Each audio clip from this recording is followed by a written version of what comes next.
Sto mangiando, sto finendo di mangiare, mi stai disturbando. Buonissime queste ciliegie di Vignola, penso che ne comprerò ancora, anzi, ve le consiglio, ciliegie di Vignola, riempite la casa di ciliegie di Vignola. Poi, anche i Missultit, che devo tradurre, Scommetto che Francesco Buongiorno non sai cosa sono i missoltini. Missoltini, mai sentito? Mai sentito.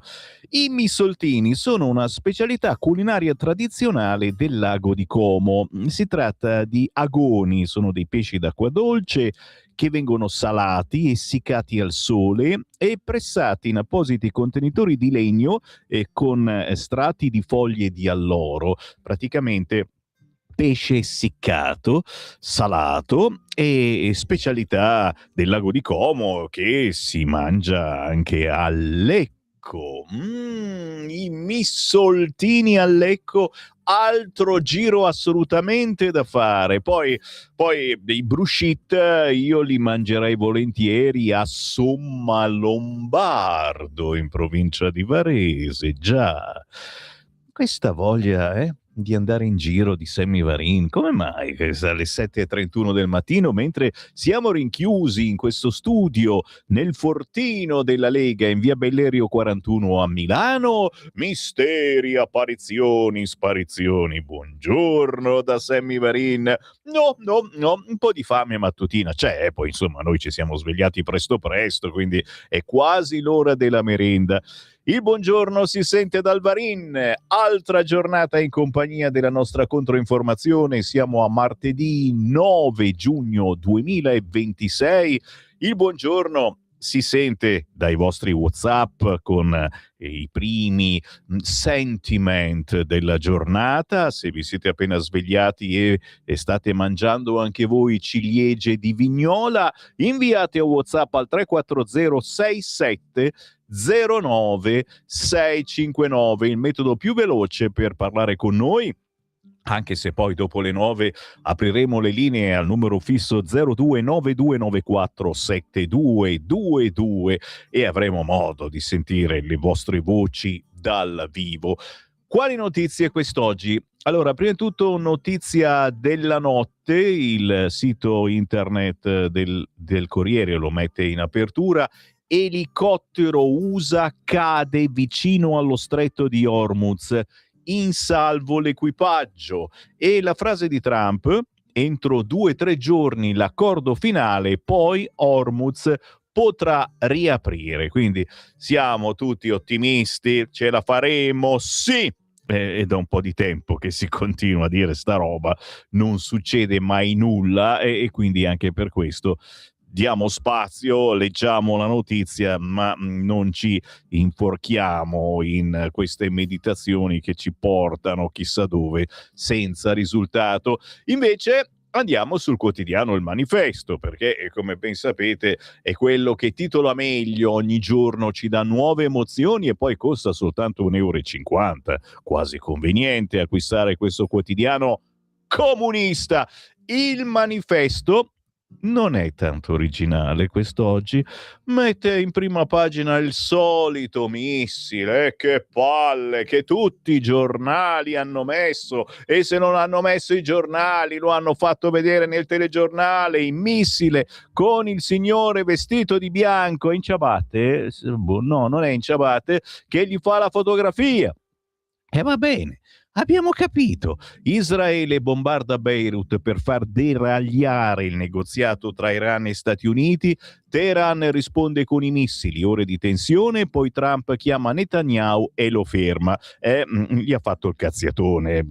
Ben meritato, questo Netanyahu, sinceramente, sta peggiorando sempre più, ma loro, gli ebrei sono stati perseguitati, eccetera. Si allargano le crepe nell'alleanza che va avanti senza strategia, a pagare il Libano massacrato dai raid. Così il Manifesto titola: frenesie militari, mostrando appunto il missilone conficcato a terra e il tizio che lo guarda. Poi ogni quotidiano c'ha posizioni diverse, ragazzi. Io non so se le ha vendute le foto questo qua, deve aver fatto parecchi soldi.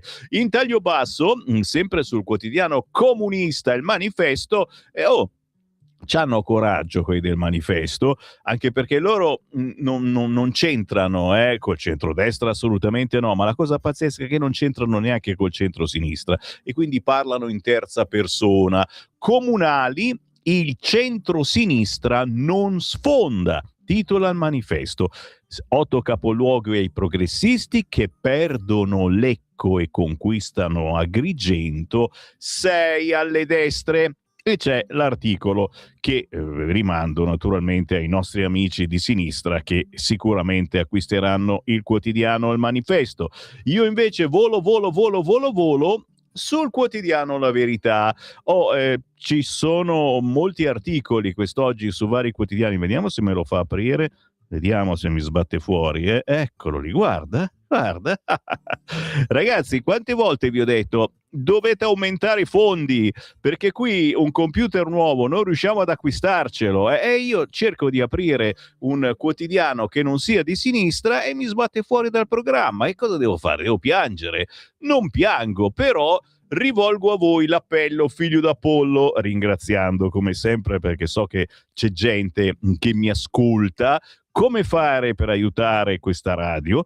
Basta andare in posta, prendere uno di quei moduli bianchi e scriverci il nostro numero di conto corrente postale 37671294. Lo ripeto perché siete addormentati: 37671294 è il numero di conto corrente postale di Radio Libertà, via Bellerio 41 Milano, causale contributo volontario. E per aiutare Radio Libertà bastano 5 euro che Sammy Varini incassa, no, decisamente non io, ma che incassiamo per cambiarci qualche computer di bordo, perché che dopo anni di lavoro giorno e notte chiaramente sono un po' fusi e ce ne accorgiamo noi della diretta, ma anche voi ogni tanto a casa iniziate a sentire cioè, così cioè quando sentite la radio a spizzichi e bocconi, normalmente è questione di un computer che sta dicendo addio. Grazie anche a chi visita il nostro sito radiolibertà.net e clicca in alto a destra sul bottoncino Dona ora. Con una semplice carta di credito potete fare quello che potete fare. Grazie. E nel frattempo ho perso tempo e ho preso tempo. Sono riuscito a entrare sul quotidiano La Verità. Vi dicevo, ci sono vari giornali che oggi si stanno un po' prendendo la rivincita e stanno facendo il culo quadro al Fatto Quotidiano e d'altronde ci ha sviato un po' tutti quanti con la storia della Minetti e che cosa ha fatto e che cosa ha detto e la questo è un po' di arabo ogni tanto. La super test di Travaglio vuol far causa a Travaglio. Questo è il virgolettato con cui apre il quotidiano La Verità. Non so per la verità quanto ve ne possa importare, col cuore in mano, sinceramente, ma è un po', sai, una vendetta tra giornalisti che si prendono facendosi dispetti, e si parla anche sulla Verità delle maxi azioni risarcitorie contro il Fatto, ma anche contro Rai e Fininvest, che praticamente hanno dato credito allo scoop del quotidiano Il Fatto Quotidiano. E quindi rispunta la massaggiatrice uruguaiana del caso Minetti, che ha detto davanti a un legale: nessuna attività di prostituzione, distorte le mie parole. 8 dipendenti del ranch smentiscono i festini e i legali di Cipriani dicono danni di immagine, 50 milioni bloccati, oltre appunto a un risarcimento esagerato. No, ha fatto benissimo per il Fatto Quotidiano, la Rai, e se c'è di mezzo la Rai chiaramente paghiamo noi. Ma il quotidiano La Verità, per voi curiosoni, è bello quest'oggi perché mostra, unico giornale che le mostra, le foto della reggia di Berlusconi. Già, le foto mai viste della reggia di Berlusconi in Sardegna e gli aneddoti più gustosi. Si parla anche di boss in canottiera. Giorgio Gandola, pagina 7 del quotidiano La Verità, e lo vedremo. Chiaro che per voi che mangiate pane e politica, che siate di destra, di sinistra, fascisti, comunisti o semplicemente leghisti, ci interessa della Verità il centro pagina che titola anche ai ballottaggi piove sul campo largo. A quest'ora del mattino un bel freschettino, ha piovuto in molte zone del nord, si respira aria pura, fallita pure la mini spallata. Nei capoluoghi di provincia finisce 3-3. Il centrodestra tiene Macerata e Arezzo. Complimenti agli amici di Macerata e soprattutto quelli di Arezzo che abbiamo sentito nelle scorse settimane. Conquista Lecco. Signori, un attimo di silenzio, una prece per la sinistra che ciao lascia Lecco, speriamo definitivamente. D'altronde ce l'avevano strappato per quanto? 30 voti l'ultima volta. Bisogna andarci un po' più spesso a Lecco. Sì. E inoltre il centrodestra vince a Vigevano. Wow! Gli elettori non lo ascoltano, Vannacci perde la prova di forza. Capito? Praticamente Vannacci, sapete che era andato bene a Vigevano, aveva preso più voti della Lega. Nel ballottaggio chiaramente non c'era lui, ma c'era comunque Forza Italia da una parte e la sinistra dall'altra. E Vannacci ha detto di fare scheda bianca, capito? O di annullare la scheda. Roba pericolosissima, perché qualcuno magari gli veniva in mente di votare la sinistra. Fatto sta, nessuno lo ha ascoltato. Adesso guardiamo e tranquillamente ha vinto alla grande il centrodestra con Forza Italia. Chiaramente la Lega non esulta perché il candidato della Lega è stato trombato, però in questo caso ci dovrebbe insegnare che fare squadra è importante. Vigevano, storica roccaforte della Lega, caduta per inchieste che io sono sicuro poi si riveleranno una bufala inutile, un'inutile perdita di tempo e di faccia per chi c'è caduto dentro, ceffa, però sinceramente sai, quando ci si divide è logico che la sinistra ride, e questa presenza di Vannacci, traditore Vannacci, fuoriuscito dalla Lega, a cui vogliamo bene, certamente, io l'ho detto dal primo giorno, è un personaggio importante perché ha carisma, riesce a convincere la gente, poi sappiamo benissimo che tra il dire e il fare, ragazzi, quando poi vai al governo, tutto ciò che dici viene annacquato e non è così semplice portarlo avanti. Beh, ragazzi, la presenza di Vannacci diventa sempre più ingombrante, sia per il centro-sinistra che per il centro-destra. E lo vedremo passo dopo passo in questa rassegna stampa, che potete naturalmente rendere più frizzante con il vostro pensiero. E qui mi riferisco a tutti quelli che magari ci stanno ascoltando per caso, hanno girato con la radio DAB e sulle frequenze di Radio Libertà e dicono: ma chi è questo qui? Salve, sono Sammy Varin. Salve, questa è una rassegna stampa molto particolare perché non ci incischiamo sugli argomenti che la fanno da padrone sulle grosse radiolone. Cerchiamo di andare più nello specifico su argomentazioni che penso possano interessarvi meglio. Cosa ne so io se vi interessano meglio? Lo so. Potete inviare il vostro WhatsApp al 340 6709 659 scrivendo quello che pensate sugli argomenti del giorno. Tornando alla verità, anche al secondo turno il campo largo fallisce la spallata, scrive la verità, vince ad Agrigento, Trani, Chieti, ma perde a Macerata, Lecco, Arezzo, Vigevano. Per Giorgia Meloni è la conferma della forza del centrodestra, che proprio nel Pavese raccoglie un dato interessante. Gli elettori premiano il suo candidato snobbando l'invito dei vannacciani a disertare le urne. Ok? E questo, sai com'è? Oddio, è chiaro che Vannacci è abituato a dire una cosa e a farne un'altra, però forse non si aspettava che anche i suoi elettori facessero come ha fatto lui, cioè lo hanno tradito.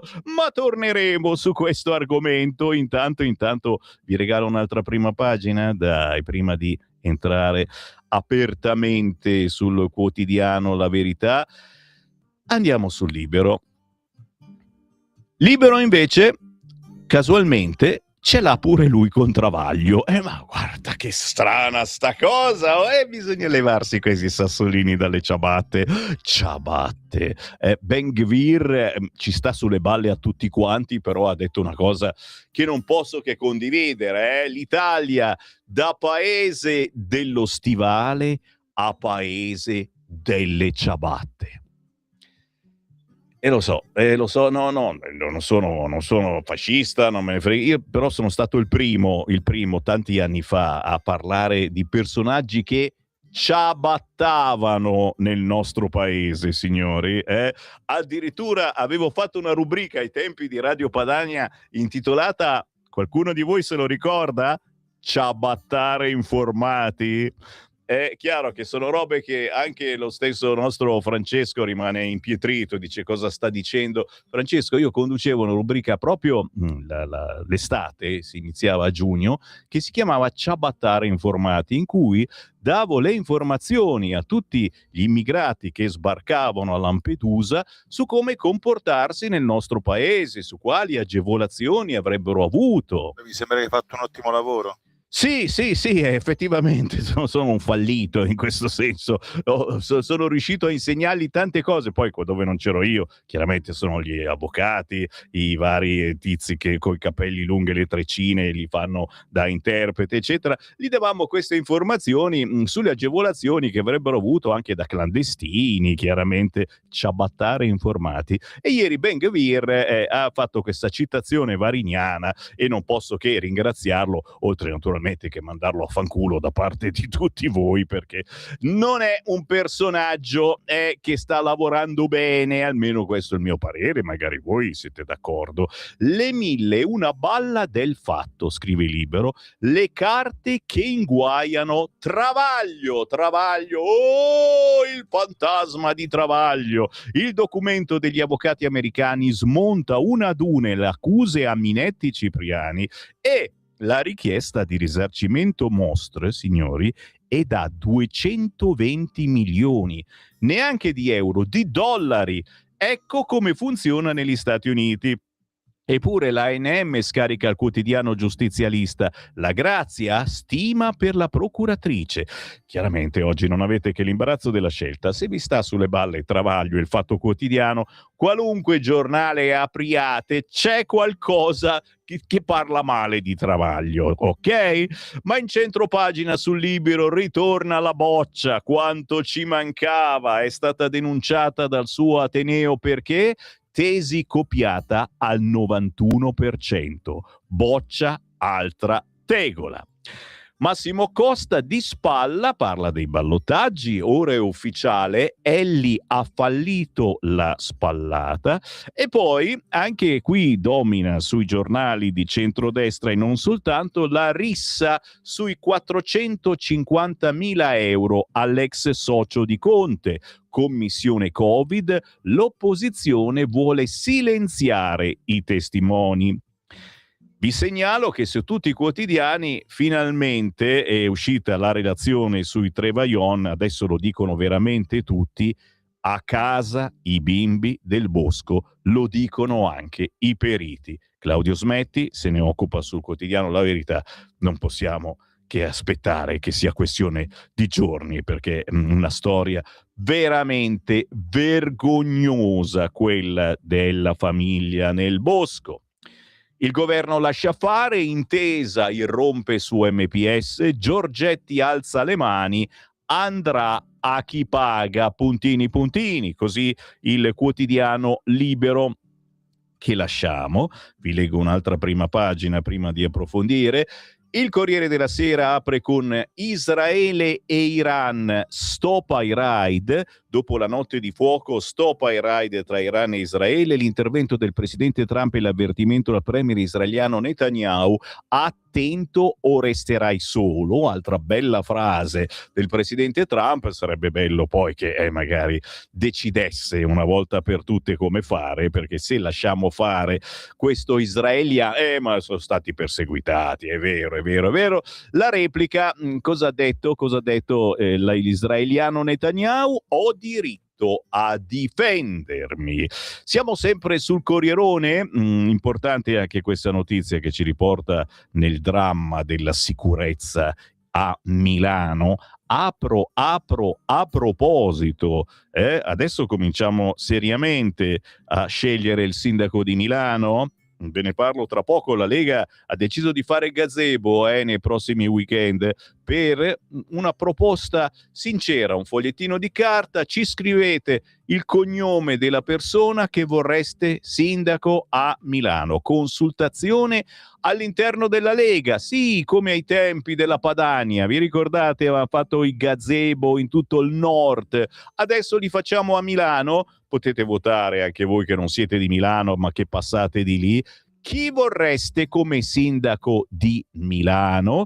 Anche perché se aspettiamo il resto del centrodestra arriviamo al giorno delle elezioni che ancora non hanno deciso. A proposito di sicurezza, signori, non fa capolino con grande importanza sugli altri quotidiani, il Corriere la mette di spalla. Milano, ventenne spagnola, la studentessa in Erasmus, io violentata dal gruppo. Studentessa Erasmus denuncia uno stupro di gruppo. La violenza è avvenuta a Milano, la vittima una ragazza spagnola di 20 anni. Gli abusi dopo una serata in un locale della periferia est della città. Caccia agli aggressori. Ha fatto molto scalpore anche l'incidente avvenuto sul lago a Maccagno in provincia di Varese, la morte di Sara all'arrivo del papà, la veglia in strada, una ragazza di 16 anni, Sara, travolta e uccisa da un'auto, il padre che si sdraia di fianco al corpo senza vita e rimane lì sulla statale vicino al Lago Maggiore nel Varesotto, con Sara investiti anche la sorella di 20 anni e 3 amici, tutti ricoverati in ospedale. In prima pagina sul Corriere naturalmente i ballottaggi, 3-3 il duello del risultato, ma anche Carlo Verdelli che parla dell'onda che agita la destra. Qual è l'onda? È l'effetto Vannacci, vi leggo qualche riga. Non si sa ancora in che mese del 2027 ci saranno le elezioni politiche, ma si può già mettere in conto che una variabile fino a poco tempo fa imprevista, potrebbe condizionarne gli esiti e forse anche i futuri assetti di comando del paese. La variabile Vannacci, l'onda che non t'aspetti e che invece si gonfia minacciosa settimana dopo settimana di aderenti, finanziamenti, iscritti, piazze piene e sondaggi ubriacanti. Bah, sarà. Ma l'esempio di Vigevano ha ufficializzato che Vannacci non cambia assolutamente nulla. Ma staremo a vedere. Intanto, sempre sul Corriere in taglio basso, anche qui i bambini del bosco tornino a casa. La perizia del tribunale, educazione lacunosa. Ora toccherà ai giudici decidere. È auspicabile che i bimbi tornino a casa dai genitori, questo è il parere della perita sulla vicenda della famiglia nel bosco, con l'aggiunta però che mamma e papà considerino i bisogni dei piccoli. L'avvocato Pillon, che ben conosciamo, senatore Pillon, ex senatore della Lega, che ora è legale della famiglia, ha commentato: prendiamo atto dell'auspicio in un ricongiungimento precoce e positivo. Siamo sul quotidiano Il Corriere, sai che facciamo? Entriamo per un attimino all'interno sul Corriere della Sera, perché c'è qualcosina anche sulla Lega, lo sapete, domani ci sarà questo importante Consiglio federale che dovrebbe decidere un nuovo assetto per la Lega. Diventerà più federale? Ci sarà anche Zaia e qualcun altro al comando? E ve lo dico dopo. Intanto, a pagina 12 del Corriere, i ballottaggi finiscono 3-3, duello Meloni-Schlein sui risultati, Lecco al centrodestra che tiene Arezzo e Macerata, Agrigento al centro-sinistra con Chieti e Trani, la Premier confermata la nostra forza, la leader PD e l'affermazione dell'alleanza progressista. Come al solito hanno vinto tutti. Non vi sto ad annoiare chiaramente con le meditazioni della Schlein, ma neanche della Meloni, però giustamente prima di farlo con altri quotidiani facciamo qualche esempio di come sono andate le cose. Agrigento, nella città dei templi, il bocconiano ex 5 Stelle che tentò X Factor vola oltre il 70%. Non è di centrodestra, ma in Lombardia il forzista si impone a Vigevano senza Vannacci. Vediamo cosa scrive il Corriere. La città lombarda più grande al ballottaggio rimane un feudo del centrodestra in sella dal 2000. Adesso è diviso però. Paolo Previde Massara, 54 anni, medico chirurgo all'ospedale cittadino, ha superato di oltre 3.000 voti Rossella Buratti, conquistando il 57,3%. Buratti, civica sostenuta dai partiti di centrosinistra, era in vantaggio al primo turno di 10 punti. Adesso si è fermata al 42,7%. Non è riuscita a pescare tra gli indecisi. Anche Previde Massara è un civico appoggiato solo da Forza Italia. La Lega, che amministrava la città di Vigevano da 16 anni, alleata con Fratelli d'Italia e prima con Forza Italia e che poi si è staccata in vista del voto, era solo terza al primo turno. Il chirurgo ha trionfato proprio per i voti di chi lo preferiva alla sinistra. Fratelli d'Italia all'ultimo aveva dato indicazioni di votarlo, la Lega no. Furio su Villa, Vannacciano, sorprendentemente quarto, aveva chiesto agli elettori di andare a votare astenendosi. Conti alla mano, non ha spostato nulla e sarà all'opposizione. Fatto sta, insomma, che la gente di Vigevano non ha ascoltato il consiglio di Suvilla, che salutiamo caramente, era nella Lega tanti e tanti anni fa, abbiamo fatto serate con Radio Padania Libera, adesso è passato al centralismo di Vannacci e buon lavoro a lui. Parlare di federalismo e parlare di centralismo sono cose completamente opposte, ma va bene. Niente, non hanno ascoltato Vannacci, si sono fatti i fattacci loro, gli abitanti di Vigevano. Trani, nel testa a testa in Puglia, la spunta al centro-sinistra. Altro articolo, siamo sempre sul quotidiano Il Corriere, ma che interessa a noi è ad esempio Lecco. Il centrodestra riconquista Lecco, vince Boscagli, il nipote d'arte, perché lo zio è stato sindaco fino al 1993. 20 anni dopo, il centrodestra torna a vincere le elezioni amministrative nel capoluogo di quel ramo del lago di Como e a distanza di 40 anni il sindaco si chiama di nuovo Boscagli. Dal 1986 al 93 era toccato allo zio Giulio, da ieri il primo cittadino cittadino lecchese il nipote Filippo. Il risultato è già chiaro a metà di un caldissimo pomeriggio e in via Carlo Cattaneo, davanti alla sede del comitato elettorale di Boscalli, iniziano i festeggiamenti. A quel punto è già evidente che Mauro Gattinoni, sindaco uscente sostenuto dal centro-sinistra, non può riuscire la rimonta che nell'ottobre 2020 gli aveva permesso di conquistare la vittoria per soli 31 voti, dopo un primo turno in cui aveva prevalso il centrodestra. Questa volta le urne lecchesi decretano un successo netto di Filippo Boscalli, 52% contro 48, ovvero 11.905 voti contro 10.973. L'affluenza ai seggi per il secondo turno, che sfiora il 60%, ha portato oltre 1.000 nuovi voti al centro-sinistra e poco più della metà al centrodestra, ma non basta per colmare lo svantaggio cristallizzato in 932 voti di scarto. Prosegue poi l'articolo sul quotidiano Il Corriere.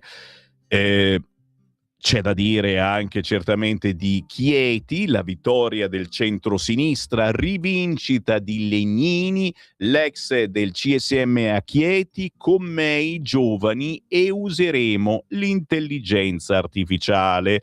Si festeggia ad Arezzo, un albergatore tiene Arezzo, vince Comanducci, centrodestra, mi ha chiamato Meloni per congratularsi, il ruolo dei centristi.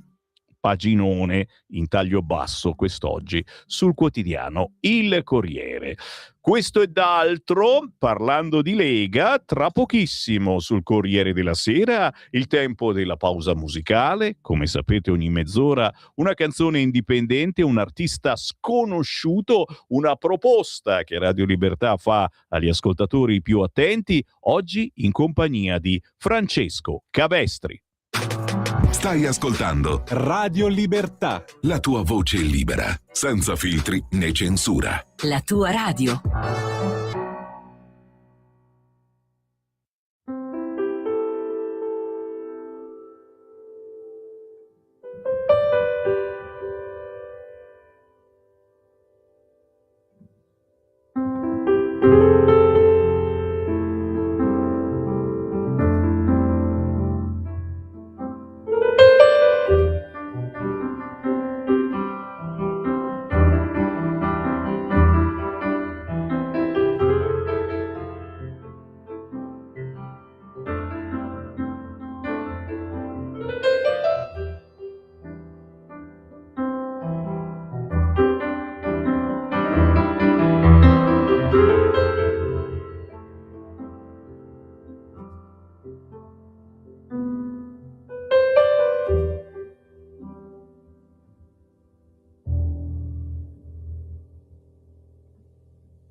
Sì, queste canzoni, questi pezzi strumentali sono fatti per chi è ancora indeciso. Mi alzo, non mi alzo. Voi che state facendo colazione senza fretta, davanti a una tavola pure imbandita, avete una moglie gentile che vi ha preparato tutto quanto, o siete voi che l'avete preparata la tavola imbandita per la moglie? Bravi! Il buongiorno si sente dal Varin, ma come vi dicevo, da un artista indipendente ogni mezz'ora ne passo uno che non ci paga per essere trasmesso. Questo lo specifico perché in molte radio non è così. Francesco Cavestri, The Essence of Beauty, neo soul, urban, classica, esplorando il concetto di bellezza autentica ed interiore. Lui, Francesco Cavestri, è un giovane pianista jazz che da Bologna sta conquistando la musica italiana e ve lo facciamo conoscere in anteprima e pian piano, settimana dopo settimana, svolazzeremo nelle sue produzioni. Intanto, buongiorno a chi ci ha acceso in questo momento, buonasera a chi ci segue nella replica, dalle 20 alle 21 sentite un pezzetto di rassegna stampa, la voce di Sammy Varin legge i vostri messaggi WhatsApp, quelli che avete inviato al 340 6709 659 per commentare le notizie del giorno. Stefano da Genova, facciamolo vedere questo posterino carino carino di un evento che si è tenuto lo scorso weekend a Genova. Amareggiate si intitola, festival transfemminista contro il patriarcato, aperto a donne lesbiche, persone trans, non binarie e frocis. Frocis, si chiamano così. Carino carino questo posterino, se ce lo vedete in radiovisione è ancora più bello. E lo Stefano mi scrive: buongiorno Sammy, il festival transfemminista contro il patriarcato in scena a Genova lo scorso weekend, organizzato da Amareggiate, ha toccato il punto più alto nella locandina di presentazione, dove il festival era aperto a donne, lesbiche, persone trans, non binari e soprattutto froci. Ma le Amareggiate lo possono scrivere, gli omofobi, razzisti e fascisti no. Ciao a Stefano da Genova, un abbraccione. Chiaramente con tutto il rispetto, certo, per chi ha altri gusti sessuali, eccetera. Scusate se ogni tanto ci permettiamo di citarvi e magari pure di scherzare un po'. Cosa non ho mai detto? Ho parlato delle ciliegie di Vignola e invece sono i duroni, e noi della Lega queste cose ce ne intendiamo, ragazzi. I duroni di Vignola, mangiamo tanti duroni di Vignola, visto che il centrodestra ha sbaragliato la sinistra in questo paesino. Chiaramente sono sempre ciliegie comunque, non è che sono altre cose, non capite male. Dopo un lungo travaglio, il Falso Quotidiano ha partorito una bufala, scherza Marco da Milano. E poi c'è un messaggio audio sul cursore, sentiamo che dice. Buongiorno Sammy, buongiorno agli ascoltatori, sono Albino. Ma io a volte passo per complottista, non lo so nemmeno io. Però certo. Volevo una piccola considerazione, anche se il caso della signora Minetti ormai sta rompendo un po' tutti, lasciamo perdere, va bene così, eccetera, perfetto. Una mia piccola, velocissima considerazione. La Procura di Milano è quella che ha fatto di tutto per demolire il defunto Cavaliere, di tutto, non lo lasciavano in pace un secondo e andava bene così. Adesso, vabbè, giustamente hanno fatto il loro lavoro, hanno concesso una grazia, va bene, d'accordo. Però la cosa mi suona strana, è come se io vado ad un concerto e improvvisamente il tenore o il soprano che mi fa una bella steccata, no? Dice, cavoli, c'è qualcosa di anomalo, senti proprio che c'è qualcosa che stride.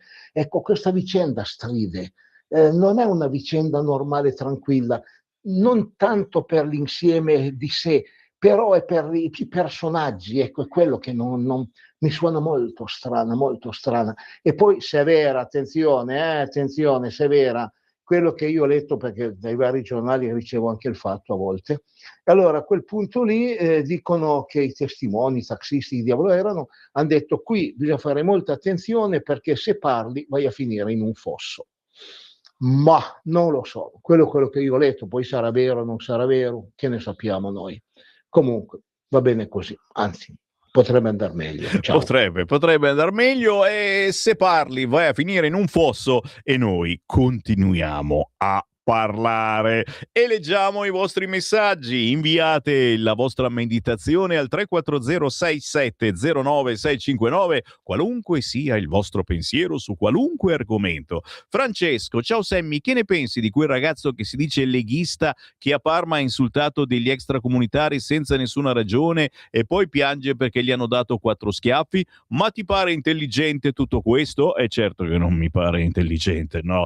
Sardone, sindaco di Milano anti-Maranza, scrive un ascoltatore, e te l'ho detto, tra poco si vota, vi faccio sapere dove, quando, eccetera. La Lega ha organizzato queste elezioni all'interno della Lega, ma chiaramente può votare chi vuole, per scegliere quale potrebbe essere il candidato del centrodestra a sindaco di Milano. Una proposta molto umile da parte della Lega, visto che gli alleati di centrodestra proprio non si stanno decidendo e vogliono aspettare il giorno delle elezioni a proporre il candidato. Misteri, apparizioni, sparizioni.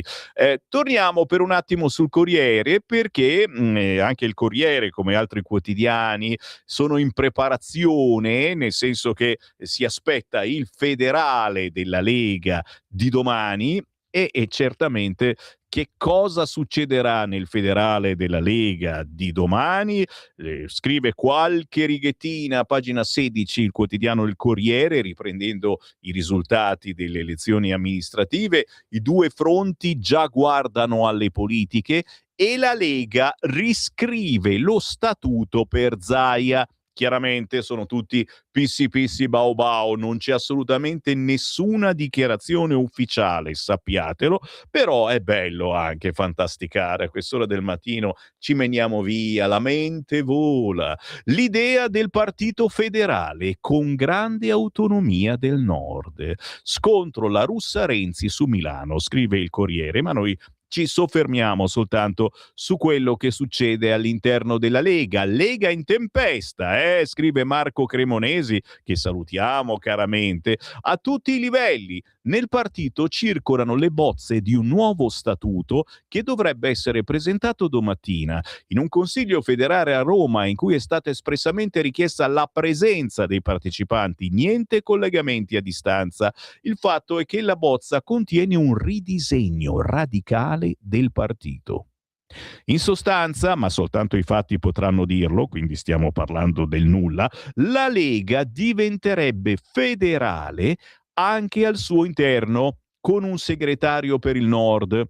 Esattamente quanto fin qui chiesto dall'ex governatore Luca Zaia, da giorni alle prese con una trattativa con Matteo Salvini proprio a questo proposito. La nuova Lega Nord, il nome di fantasia, avrà vastissima autonomia, indicherà i candidati a sindaco e anche a governatore nei suoi territori. Avrà anche autonomia del simbolo elettorale e sulle finanze del partito. Del resto, in teoria, la Liga Veneta questo già ce l'aveva. Insomma, domani, mercoledì, per la Lega potrebbe essere il giorno X da cui si calcola il nuovo corso, ma appunto la partita resta apertissima e solo il Consiglio federale di domani permetterà di saperne di più. Questo è quello che il Corriere è in grado di anticipare sul futuro assetto della Lega. Ci prenderà, non ci prenderà, e chi lo sa. Sempre sul Corriere non possiamo non ricordare anche questa notizia: studentessa dell'Erasmus denuncia uno stupro di gruppo a Milano, una ventenne spagnola, l'aggressione dopo la serata in un locale, caccia agli aguzzini, aggredita prima in strada, è stata costretta a salire su un'auto e ha subito nuovi abusi. Se ne parla con un paginone quest'oggi sul Corriere, diviso anche dalla notizia da Varese. Sara travolta e uccisa a 16 anni, lo strazio del papà che si sdraia accanto alla figlia sull'asfalto. A Varese ferita la sorella, l'auto sui ragazzini.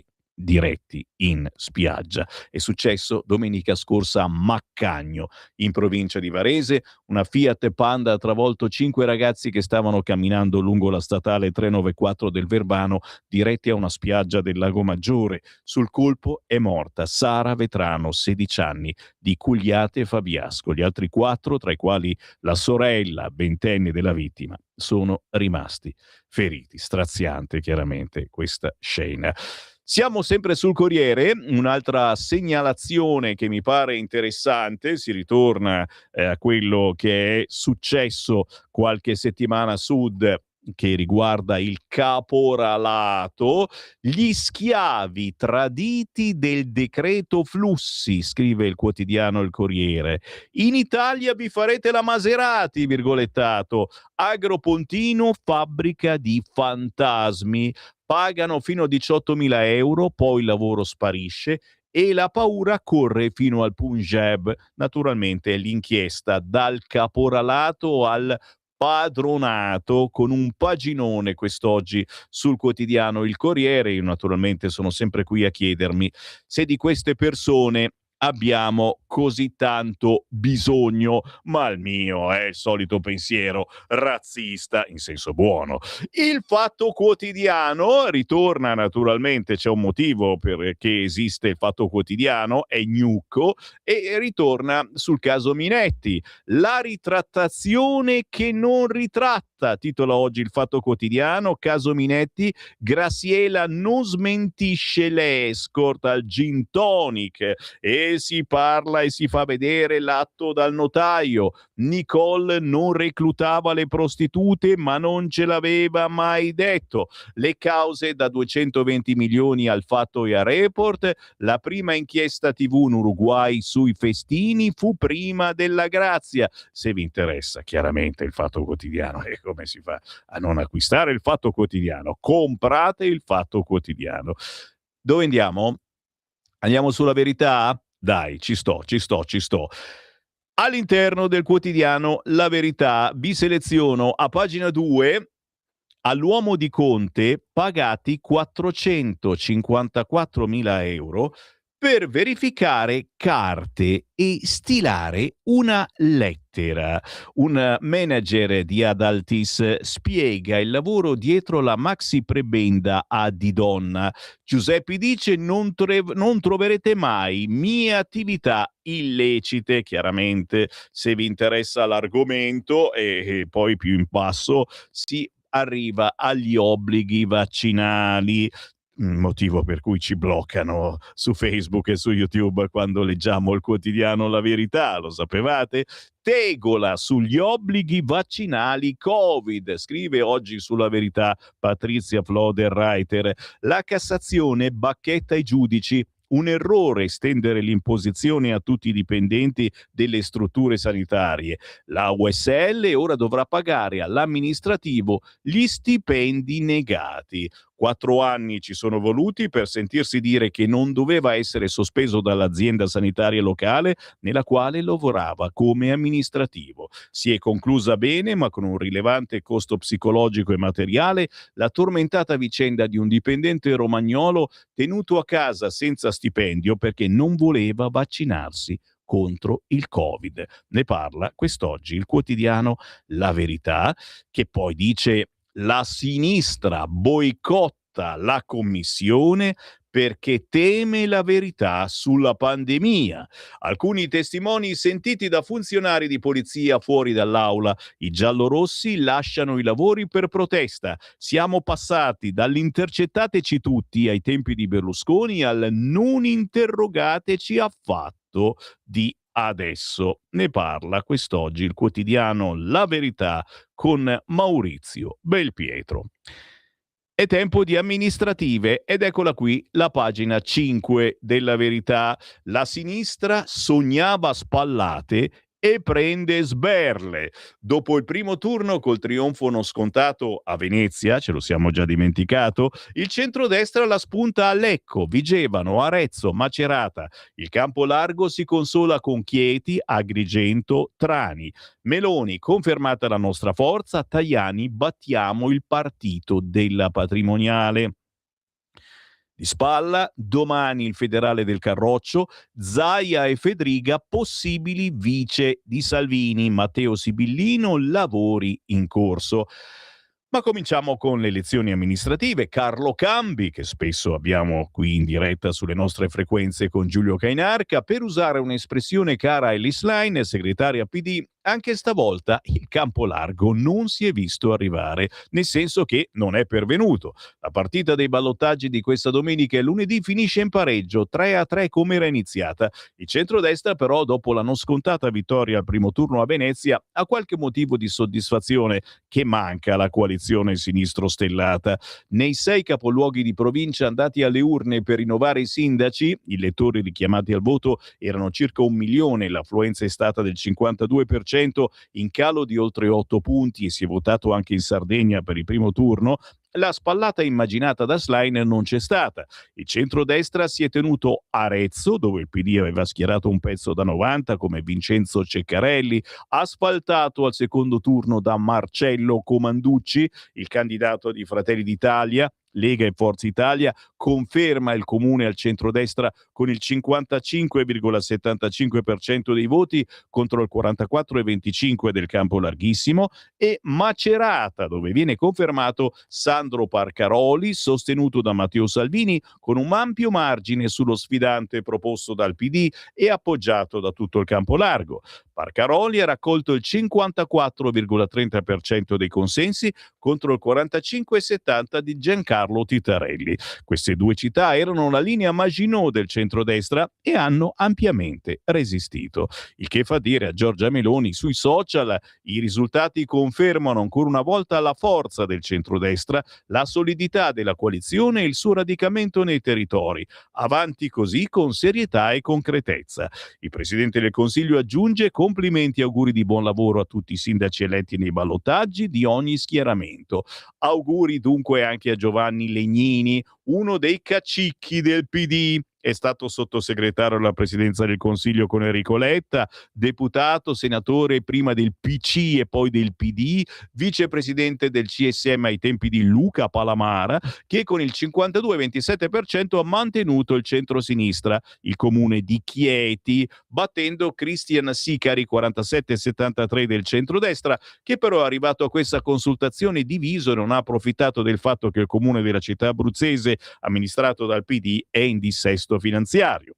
Tutto come previsto anche a Trani, che resta al centro-sinistra, non al campo largo, perché qui i pentastellati avevano fatto da soli al primo turno e non hanno dato indicazioni di voto al ballottaggio, con Marco Gagliano che vince, per dirla con gergo calcistico, di corto muso, 51,14, contro il candidato del centrodestra Angelo Guariello, che si è fermato al 48,86. C'è stato invece un cambio della guardia, tanto ad Agrigento quanto a Lecco. La città dei templi era governata dal centrodestra con Franco Miccichè, che però in rottura prolungata con i partiti non si è ripresentato. La spaccatura non ha certo giovato, perché Gerlando Alonge non ha ricevuto dagli altri di centrodestra nessun appoggio e, nonostante avesse chiuso il primo turno in testa tra i candidati di destra col 34,79% dei voti, al ballottaggio è naufragato. Ha raccolto appena il 27,7% delle preferenze, sonoramente battuto da Michele Sodano, che diventa sindaco col 72,3% dei voti e il sostegno di un campo larghissimo. Peraltro Sodano aveva sfiorato l'elezione al primo turno in Sicilia, basta il 40% più un voto per evitare il ballottaggio, perché si era fermato al 39,13%. Ribaltone invece a Lecco, e dunque gol del pareggio del centrodestra con Filippo Boscagli, che era in testa anche nel primo turno e che ha sonoramente sconfitto il sindaco uscente del PD Mauro Gattinoni. Il candidato Dem ha raccolto al ballottaggio il 47,96% delle preferenze, ma Boscagli ora indossa la fascia tricolore con il 52,04% delle preferenze. Assai consolatoria per il centrodestra la vittoria anche a Vigevano, dove ha debuttato la lista di Roberto Vannacci. Diventa sindaco Paolo Previde Massara, candidato targato Forza Italia, ed è un motivo di soddisfazione di più per il vice premier Tajani. Vedremo. in altra sede qualcosa di più sul fatto che la presenza di Vannacci praticamente non ha cambiato assolutamente nulla. Domani il federale del Carroccio, vediamo cosa scrive Giuliano Zulin, anche lui ospite spesso sulle nostre frequenze. Lavori in corso, c'è oggi, a che ora? Alle 12? Alle 12 c'è Giuliano Zolini in diretta su Radio Libertà quest'oggi, grazie Francesco. Lavori in corso, commenta Sibilino Matteo Salvini. Domani Luca Zaia sarà a Roma, il Doge parteciperà al Consiglio federale della Lega convocato dal leader del partito nella sala Bruno Salvadori del gruppo Camera. I punti all'ordine del giorno sono sostanzialmente 3: approvazione rendiconto anno 2025, comunicazioni del segretario federale varie ed eventuali. L'attesa però per l'eventuale ruolo dell'ex governatore del Veneto, l'idea è quella di nominarlo vice segretario con una delega speciale per il Nord, o almeno questa sarebbe l'intenzione del vice premier, una proposta che non dispiace nemmeno all'attuale presidente del Consiglio regionale Veneto. Il tema è un altro: le regole di ingaggio. Nel senso, Zaia punterebbe ad avere mani libere sulla gestione finanziaria, contenutistica e politica, ovvero avere peso nelle prossime candidature alle politiche, e poi il Doge non vuole essere l'uomo solo al comando. Si parla di una squadra di lavoro con Massimiliano Fedriga, numero 1 del Friuli Venezia Giulia e della Conferenza Stato-Regioni, della partita, così come il capogruppo al Senato Massimiliano Romeo, segretario della potente Lega Lombarda. Il modello partitico sarebbe quello della CDU bavarese autonoma ma inserita dentro l'alleanza storica con la CSU che si presenta nel resto della Germania. Insomma, sarebbe una holding chiamata Lega con sotto 2 società operative: la Lega Nord in stile CSU e una Lega per il centro-sud affidata alla gestione del viceministro Claudio Durigon. L'articolo poi prosegue, chiaramente queste sono tutte illazioni, niente di ufficiale, ci sarà domani il Consiglio federale della Lega. La Verità oggi è da comprare anche perché è l'unico giornale che mostra le foto di Villa Certosa, le 1001 foto di Villa Certosa. Ora la reggia di Silvio può parlare. Dalla piscina di Blair, che divenne leggenda per la bandana di Berlusconi, al salone delle cene con Putin, la vendita del paradiso sardo del padre di Forza Italia svela i segreti di un luogo da sogno che ha fatto storia. C'è la piscina del Cavaliere in bandana con Tony Blair, c'è la pergola dove sonnecchiava Umberto Bossi in canottiera, c'è il cancellone di Punta Lada che i cronisti Solleone Maestrale non potevano mai oltrepassare, tutto da leggere l'articolo di Giorgio Gandola e le foto che svelano Villa Certosa, la bellissima villa in Sardegna, a Porto Rotondo, in vendita intorno ai 500 milioni, un prezzo tutto sommato interessante. Giro la pagina, siamo sempre sul quotidiano La Verità. I missili tra Iran e Israele, tregua in pericolo, con la foto del solito missilone, e in questa foto c'è il signore che guarda il missile, guarda verso il basso, poi ce n'è un'altra su un altro quotidiano che guarda verso l'alto, un'altra dove è seduto, un altro... vabbè. La mia domanda è a quanto le avrà vendute queste foto? Punto di domanda, si scherza. No, mi interessa invece il taglio basso con Sergio Giraldo che scrive: e ora il petrolio fa di nuovo paura. Le riserve si stanno consumando. L'allarme delle agenzie mondiali, rischio di scorte strategiche al minimo entro luglio. E intanto avete visto i prezzi del gasolio sono aumentati e hanno superato quasi dappertutto i 2 euro. Se lo trovate a meno di 2 euro, vi conviene fare il pieno. La famiglia del Bosco, lo dicono pure i tribunali, i piccoli Trevaillon tornino a casa. Il testo trasmesso ai giudici minorili conferma carenze in formazione e maturità neuropsicologica dei fratellini, però ne auspica il rientro da mamma e papà. Non è in discussione il loro stile di vita, con Simone Pillon, ex senatore della Lega che ben conosciamo, che viene intervistato. Giro di nuovo la pagina e passo svolazzantemente su un altro quotidiano solo per leggervi il titolo di Avvenire, che oggi scrive: tutti i diritti di tutti.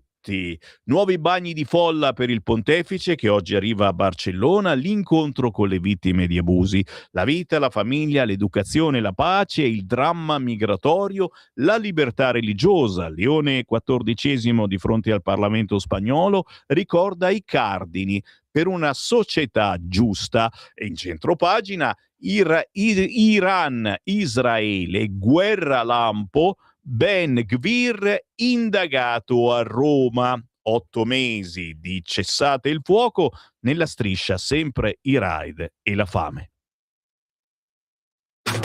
Stai ascoltando Radio Libertà, la tua voce libera, senza filtri né censura. La tua radio.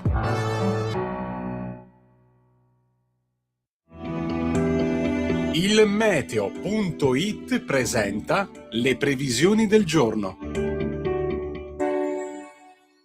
Tempo generalmente stabile sull'Italia grazie all'anticiclone, ma all'estremo nord non mancheranno alcune precipitazioni. In mattinata nubi in aumento sui settori di nord-ovest, con qualche pioggia relegata solo ai rilievi più settentrionali. Cielo sereno poco nuvoloso altrove. Nel pomeriggio instabilità diurna sui rilievi alpini con possibili temporali, in particolare tra Trentino Alto Adige e Friuli Alto Veneto. Splenderà il sole invece sulle aree pianeggianti al centro-sud. Per ora è tutto da ilmeteo.it, dove il fa la differenza anche nella nostra app. Una buona giornata da Federico Brescia. Avete ascoltato le previsioni del giorno. Lo amiamo perché ci offre sempre le cose più buone e naturali. Linea Alberto Acerbis. Buongiorno care amiche e buongiorno cari amici di Radio Libertà, da Alberto Acerbis. 030 68 44 08 oppure olioacerbis.com. Prenotate per il vostro fabbisogno primavera e estate il nostro olio extravergine di oliva Acerbis. Chi ci conosce già, chi lo usa ormai da anni, sa che è un prodotto molto importante, specialmente a crudo. Un olio che nasce dall'estrazione a freddo di olive italiane certificate all'origine. Imbottigliamo tutte le mattine sulle sponde del lago di Garda per portare sulla vostra tavola un qualcosa di unico, meraviglioso, straordinario che il mondo ci invidia. Prenotatelo adesso, potete prenotarlo dicendo io ascolto Radio Libertà e questa, fidatevi, una grandissima opportunità per il mese di maggio o per il mese di giugno, perché a luglio noi non garantiamo assolutamente di avere disponibilità. Il prezzo è rimasto quello, il prezzo è rimasto 84 euro, 6 bottiglie da 1 litro di un olio meraviglioso. Se amate fare la scarpetta, se volete mangiare bene, state ascoltando un messaggio giusto al momento giusto. 030 68 44 08 oppure olioacerbis.com. Stai ascoltando Radio Libertà, la tua voce libera, senza filtri né censure, la tua radio.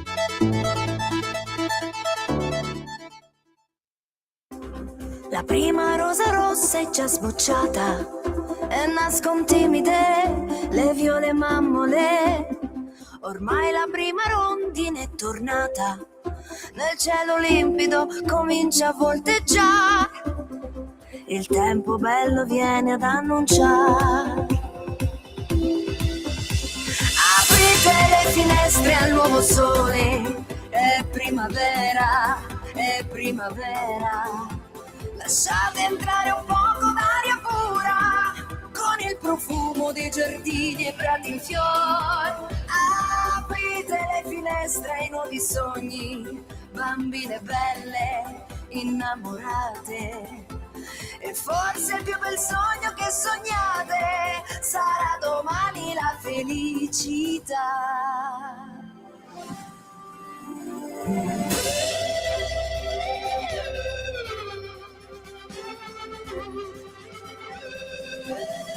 sul davanzale un piccolo signolo, dall'ali tenere, le piume morbide, ha già spiccato il timido suo volo e contro i vetri ha cominciato a picchiettare, il suo più bel messaggio vuol portare.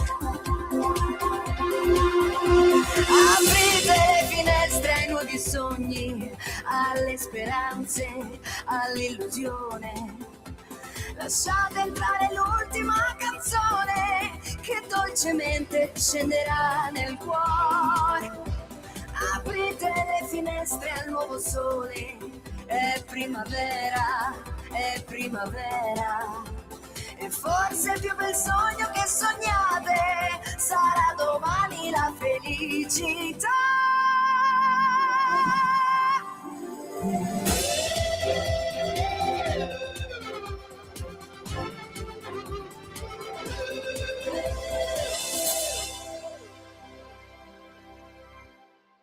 Ma certo, apriamole le finestre, è una bella giornata qui al nord, sì, comincia a fare caldino, è vero, ma ne siamo anche felici, ci sta, anche perché ormai manca pochissimo all'ufficializzazione dell'estate. Aprite le finestre, l'interpretazione della giovane Jacqueline Branciforte, lo dico alla francese, Jacqueline Branciforte, è la reinterpretazione in chiave moderna di uno storico brano di Franca Raimondi, vincitore del Festival di Sanremo nel 1956. Aprite le finestre con il buongiorno da Sammy Varin, sono le 8:36. Buon mattino a chi ci segue dall'auto, ci ha scoperto sul canale DAB della radio digitale, Digital Radio in tutta Italia. Arriva Radio Libertà senza utilizzare i dati internet perché sono picciu onde elettromagnetiche digitali. Schiacciate DAB sulla vostra autoradio, cercate in ordine alfabetico la vostra radio preferita. Buongiorno anche a chi ha scaricato l'applicazione sul proprio cellulare e ci ascolta anche sottoterra, in senso buono, magari in metropolitana, in attesa del treno. Buongiorno a chi ha scelto invece da casa di andare sul sito radiolibertà.net, ascoltarci da lì e già che c'è leggere qualche commento, perché la nostra radio è anche un sito internet di controinformazione e lì mettiamo i commenti che sui giornaloni non si possono scrivere. A proposito di commenti, tanti WhatsApp al 340 6709 659, perché io faccio questa trasmissione per voi e siete voi quelli che mi indicate un attimino il pensiero del giorno, su cosa converge l'ascoltatore tipo di Radio Libertà. A proposito del sondaggio che la Lega vuole fare nei gazebo nei prossimi weekend sul prossimo sindaco di Milano, signori, vi daremo informazioni dove trovare questo gazebo, visto che il centrodestra le primarie non le vuole fare e le fa la Lega. Almeno tiriamo fuori già qualche nome. Chiaramente ognuno può scrivere quello che vuole e qui la fantasia impazza. Luca da Milano mi scrive: il mio candidato sindaco è Gerry Scotti, per simpatia e popolarità vincerebbe a mani basse. È vero, Luca da Milano, non so se mai ci starebbe. A me piace solo perché porta un po' di nord, un po' di Padania nelle sue trasmissioni seguitissime, e le battute in dialetto milanese, lombardo, pavese, visto che lui è di quella zona, sono incredibili. Una volta tanto troviamo uno che parla un po' di dialetto del nord, abituati perennemente al romanesco, e che cacchio, nei film, ancora nei film, nelle telenovele, da sempre questo dialetto romanesco, e io non capisco perché non possono doppiarlo in italiano un film, niente da fare, non si può. WhatsApp 340 6709 659. Ciao Sammy, come avevo già scritto in più occasioni, niente paura di Vannacci, Vigevano lo dimostra, non conosco nessun fuoriuscito dalla Lega che abbia fatto successo, questo però non impedisce di fare qualche necessaria innovazione nel partito. Ma certo Mario, domani ci saranno novità. Chiaramente Vannacci non era della Lega, e questo lo abbiamo capito tutti dall'inizio. Era sicuramente un buon viatico per raccontare la Lega sfiorando diverse corde e parlando in maniera forbita ma anche potente. Chiaramente, non essendo della Lega, ha resistito poco e poi ha voluto farsi un suo partito, perché io e staremo a vedere la valenza che potrà avere il suo partito all'interno del centrodestra, sempre che il centrodestra lo accetti, e in qualche modo dovrà forse farci i conti. Sammy, buongiorno. Premesso che bisogna aspettare il congresso federale, far diventare il partito federale oggi, chi ha le radici dentro alla Lega Nord continuerà a votare per la Lega, ma chi si è avvicinato senza essere completamente convinto dell'autonomia si butterà su Vannacci. È una mia opinione, scrive Alessandro da Genova. Ma te l'ho detto, bisogna capire cosa può portare votare Vannacci, questa è la cosa, perché ripeto, non può fare miracoli e non può raccontare cose diverse da quelle che la Lega dice da più di 20 anni. Assolutamente non ci sono altre situazioni che ti puoi inventare. Vedi, la sinistra non parla più, non dice più niente. Certo, vuole tassare i ricchi e ogni tanto fa venire fuori questa roba, ma alla fine la politica, le problematiche degli italiani le abbiamo capite benissimo. E se c'è un centrodestra al governo che sta facendo del suo meglio, non cambierebbe assolutamente nulla se ci fosse Vannacci. Ve lo dico col cuore in mano, chiaramente un mio parere. Perché? Perché c'è sempre chi c'è intorno che tira il freno a mano, e se non lo tira l'opposizione o giudici e magistrati, ci pensa lo stesso centrodestra. Quindi Vannacci complicherebbe semplicemente la situazione, ma staremo a vedere. I film sono tutti in romanesco perché gli attori sono solo e solamente da Roma in giù e naturalmente non sanno parlare l'italiano.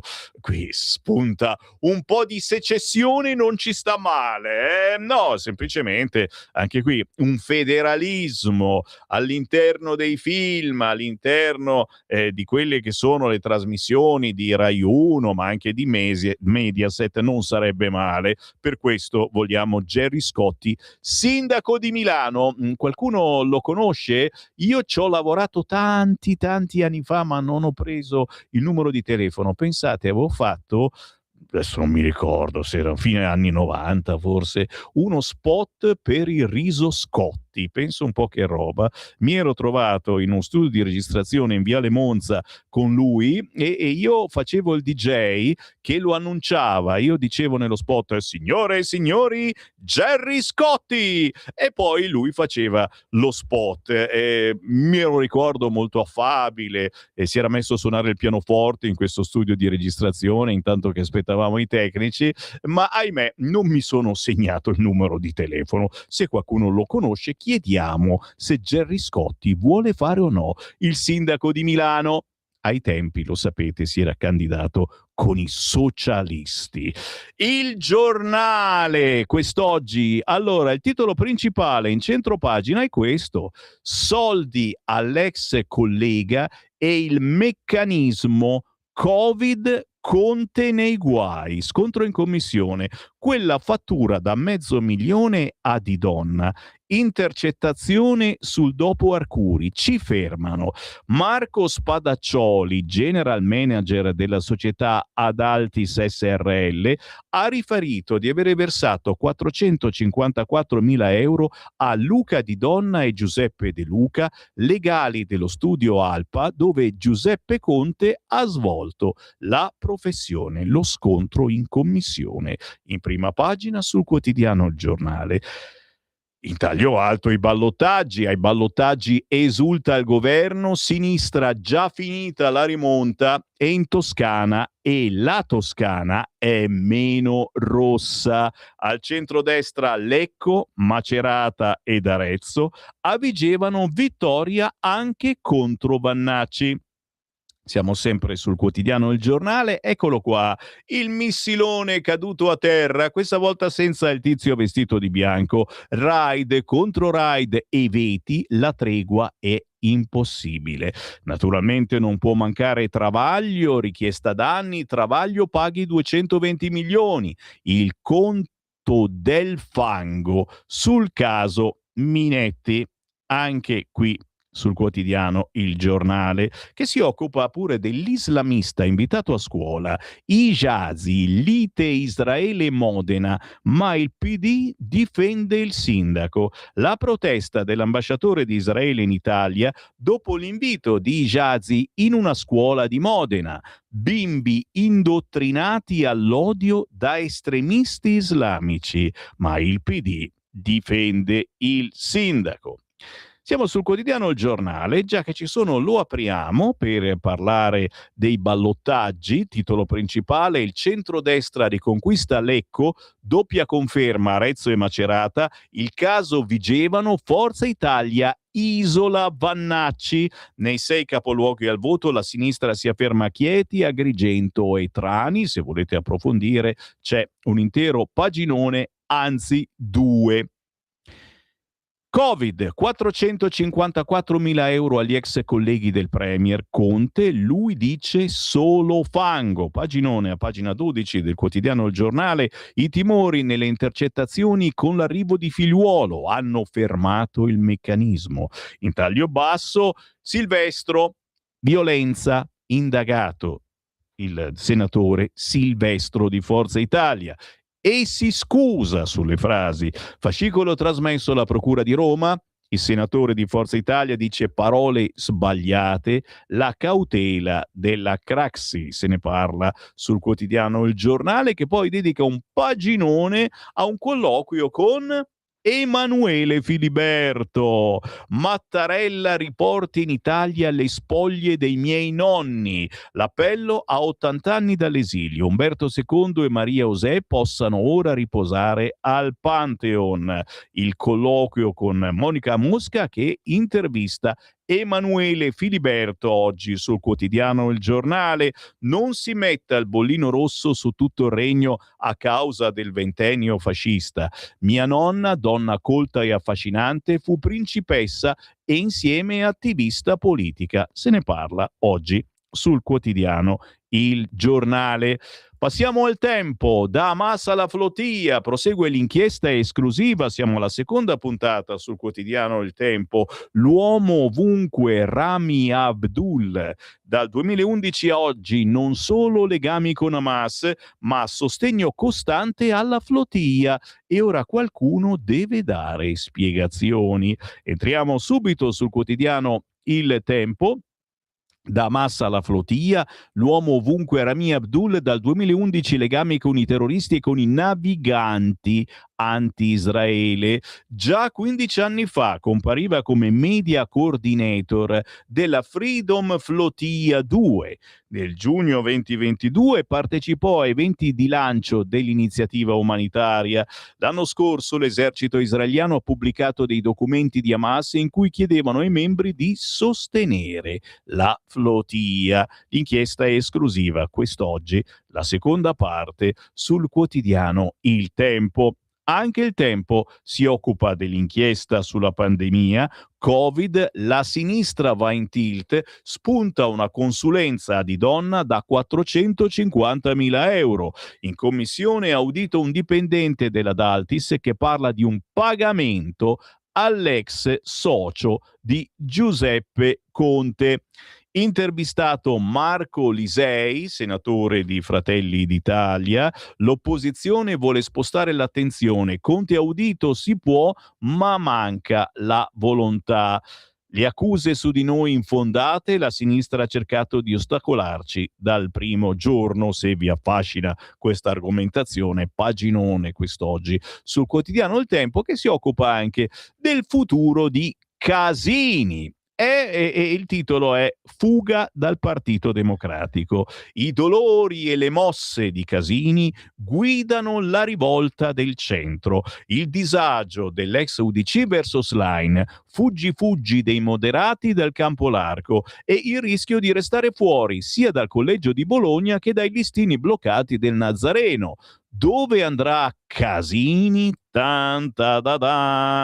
Naturalmente i ballottaggi nei capoluoghi, finisce 3-3, siamo sempre sul quotidiano Il Tempo, ma carino l'articolo a pagina 7 che ci ricorda l'ultima passione della sinistra: usare il babau Vannacci come arma di distrazione. E avete visto sicuramente la copertina di quel periodico di sinistra che mette la faccia cattiva di Vannacci, l'incubo Vannacci. È un incubo per il centrodestra.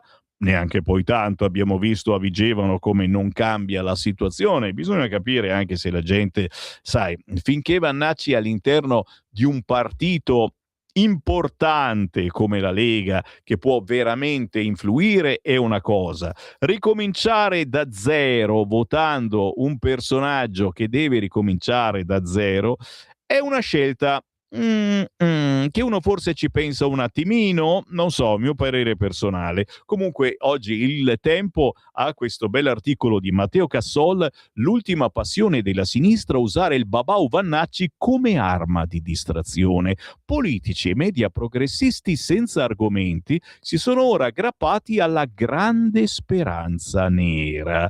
C'è una nuova disciplina ginnica della coscienza sedicente progressista, quasi altrettanto velleitaria ma meno faticosa della costruzione di una coalizione alternativa e di un programma dotato di qualsivoglia contenuto potabile. Spiegare a Meloni, il centrosinistra, c'ha questo nuovo sport, spiegare a Meloni cosa debba fare e non fare con Vannacci e perché in ogni caso sarà la sua rovina. Sognare la riscossa evocando l'incubo, il passo dell'oca e le aquile imperiali è la postura preferita dai buoni e giusti di questi tempi, buoni e giusti chiaramente di sinistra. È il rito propiziatorio per rimettere in moto il carrozzone dell'antifascismo performativo e preformativo, la speranza nera a cui aggrapparsi per illudersi che la destra inciampi, perda e finisca naturalmente appesa a testa in giù. Si parla di Vannacci e di quella che è possibile influenza di Vannacci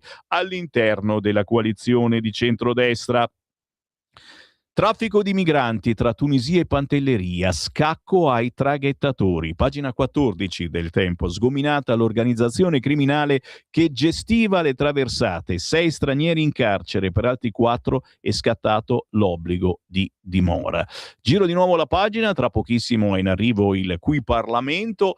La Repubblica, banche, il blitz d'intesa è il titolo principale, ma anche qui, signore e signori, il missilone conficcato a terra con il tizio vestito di bianco che guarda e dice: oh mamma mia, cos'è successo? Stop di Trump a Iran e Israele. Ben-Gvir indagato, insulta l'Italia.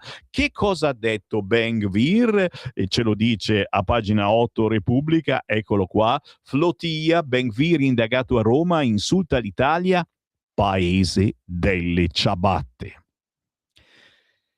E cosa devo dirvi? Ben-Gvir ci sta sulle balle, certamente, è uno stronzo in senso buono, in senso politico naturalmente, però in questo caso, come posso dargli torto? È vero, un tempo era il paese dello stivale, adesso l'Italia è il paese delle ciabatte. Chi ha orecchie per intendere, intenda. Qui Parlamento.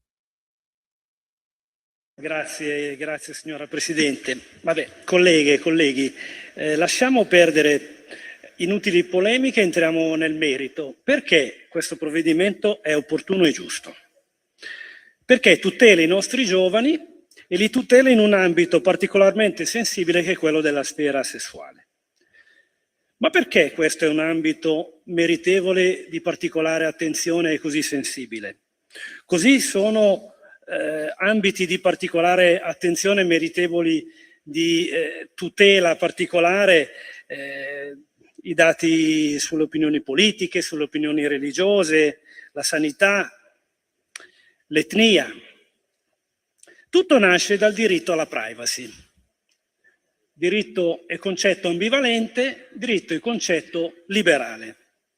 Diritto alla privacy che tutela da invasioni nella propria sfera privata e porta con sé i concetti di dato personale sensibile, di consenso informato. Diritto alla privacy nasce sul finire dell'Ottocento negli Stati Uniti, un bell'articolo di Warren e Brandeis che appunto inventano, diciamo così, il diritto alla privacy, inteso come limite all'invasione nella sfera intima privata, in particolare dei VIP, da parte della stampa, della fotografia. Il concetto poi chiaramente si è ampliato e si è evoluto con l'avvento degli archivi, i grandi archivi pubblici, il servizio militare, la pubblica amministrazione, poi l'informatica, i grandi database e si arriva oggi al concetto di dato personale. Il dato personale è la proiezione esterna nell'infosfera della persona, quindi un altro modo di vedere il diritto alla privacy. E l'uso poi dei social amplia in maniera infinita questo fenomeno. Come tutelare quindi la privacy e il dato personale? La direttiva UE sul tema è del 95, poi recepita nel nostro ordinamento con la legge sulla privacy, e poi nel 2016 arriva il GDPR, il regolamento generale sulla tutela dei dati personali. Beh, a questo punto uno dirà, può pensare, ma cosa c'entra la privacy con questi diritti personali? Ebbene, ricordo, apro una parentesi, che il diritto all'aborto negli Stati Uniti nasce proprio come estensione del diritto alla privacy, cioè come privacy intesa come limite al poter entrare nella sfera privata, personale, anche corporea. Bene, torniamo a noi, veniamo al punto. È proprio da questa evoluzione normativa recepita dal nostro ordinamento che si arriva alla identificazione di una serie di categorie sensibili, meritevoli di particolare tutela. L'abbiamo già detto, ripetiamolo, la sanità, le opinioni politiche, l'etnia, le opinioni religiose, l'orientamento sessuale. Non è un caso quindi che per esempio l'ora di religione sia facoltativa, giustamente sia facoltativa, perché è un ambito particolarmente sensibile, meritevole di attenzione, tutela e libertà di scelta. E come si dà un livello di tutela particolare a questi ambiti particolarmente sensibili? Proprio con il consenso informato. Così come con il consenso informato si cerca di tutelare il nostro dato che vaga nell'infosfera, allo stesso modo con il consenso informato si tutela l'invasione nella propria sfera privata e intima. E cosa c'è di più privato e intimo della sfera sessuale? Ebbene, due termini, consenso e informato. Il consenso implica la scelta e quindi la possibilità di scelta, implica la libertà di scelta, è un principio assolutamente liberale, naturale, un diritto naturale. Però il consenso deve anche essere informato. Serve quindi una prestazione informativa, non basta una burocratica pratica, un adempimento formale, no, serve una prestazione, bisogna spiegare bene affinché il consenso sia vero e informato. Ebbene, la legge che votiamo oggi rispetta puntualmente i principi esposti. Il primo, la tutela nell'ambito particolarmente sensibile della sfera sessuale, in particolare dei giovani, ma a maggior ragione ancora più sensibile. 2, la previsione del consenso e quindi la libertà di scelta. 3, la prestazione informativa, quindi il consenso deve essere informato, si deve sapere su che cosa si decide. In particolare su questi che sono percorsi extracurriculari, che quindi vanno oltre quelli che sono i normali percorsi di studio. Infine, per i minori si prevede l'intervento dei genitori, intervento necessario, ma questo è previsto dalla Costituzione. L'articolo 30 della Costituzione dice che i genitori hanno il dovere e il diritto di educare i figli. Attenzione, perché nella Costituzione non c'è mai niente di casuale. Normalmente viene prima il diritto e poi il dovere. Che ne so, l'articolo 4, diritto al lavoro, poi, comma 2, dovere contribuire al benessere della nazione, eccetera. In questo caso, nel caso dell'educazione, i genitori hanno prima il dovere di educare e poi il diritto. Non è un caso. Annuncio dunque, dopo tutte queste spiegazioni che entrano nel merito della questione, lasciando perdere ogni questione ideologica, qui di ideologico non c'è niente, annuncio quindi il voto favorevole del gruppo Lega a questo giusto e opportuno provvedimento, perché tutela i nostri giovani in un ambito particolarmente sensibile come quello della sfera sessuale. Grazie. Grazie signora Presidente. Qui Parlamento. Stai ascoltando Radio Libertà.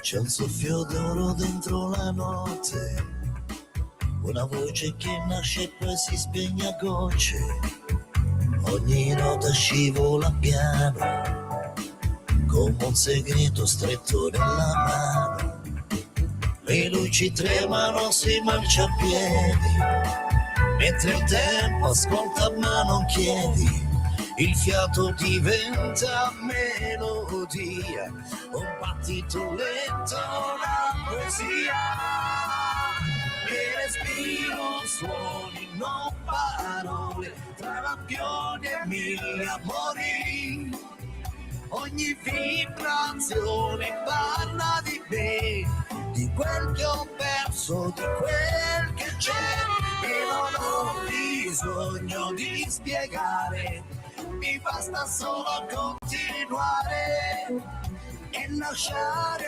uscire ciò che ho dentro, finché la musica avrà fiato, finché avrà vento.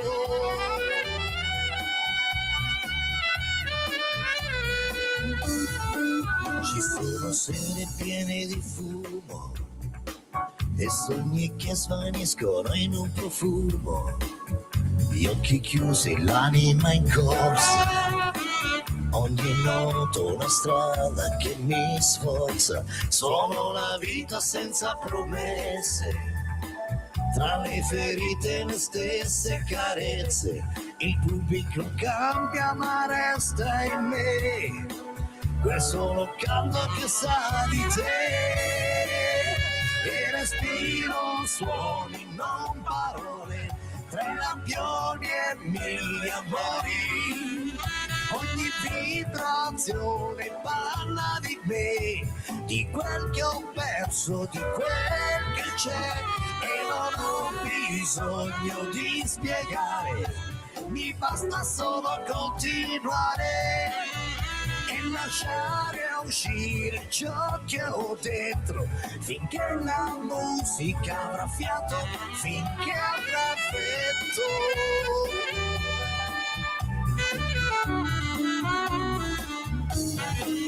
E se chiudo gli occhi torna il mare, dove il silenzio sa suonare, e non serve un nome per quello che fa, basta ascoltare, capirà. Ora la notte si ferma un momento, respiro musica, respiro tempo, ogni nota vola libera e va, e la mia voce senza età.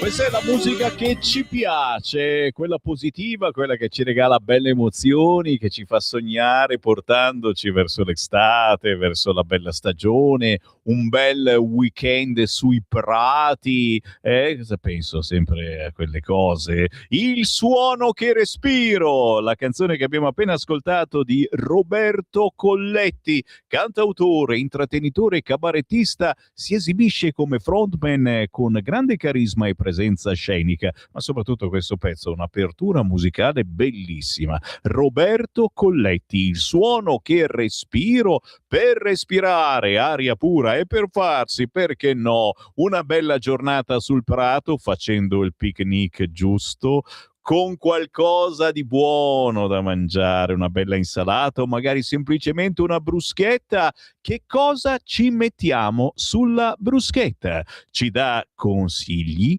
Alberto Acerbis, ciao! Buongiorno a te Sammy, un saluto a tutti gli ascoltatori di Radio Libertà. Cosa si fa quando si stende il plate? Chiaramente la bruschettina, quella è sempre d'obbligo e chiaramente la bruschettina, sulla bruschettina va messo almeno un filo di olio italiano, almeno un pomodorino italiano. Se vogliamo proprio metterci qualcos'altro, ma che sia italiano. Guardate, ti dico una cosa, Sammy, davvero, ma è una cosa a cui ci tengo davvero in modo particolare. Mi è capitato di andare in Francia, no, questo weekend, 2 secondi vi racconto questo, in Provenza, che secondo me è super sopravvalutata, e tra le altre cose, praticamente a un certo punto sono lì a mangiare, chiedo l'olio extravergine di oliva, e mi dicono, se che loro parlano, c'è olio extravergine di oliva, l'olio extravergine, ho bisogno, olio sia extravergine di oliva, non sapevano cosa voleva dire. Quindi, siccome loro,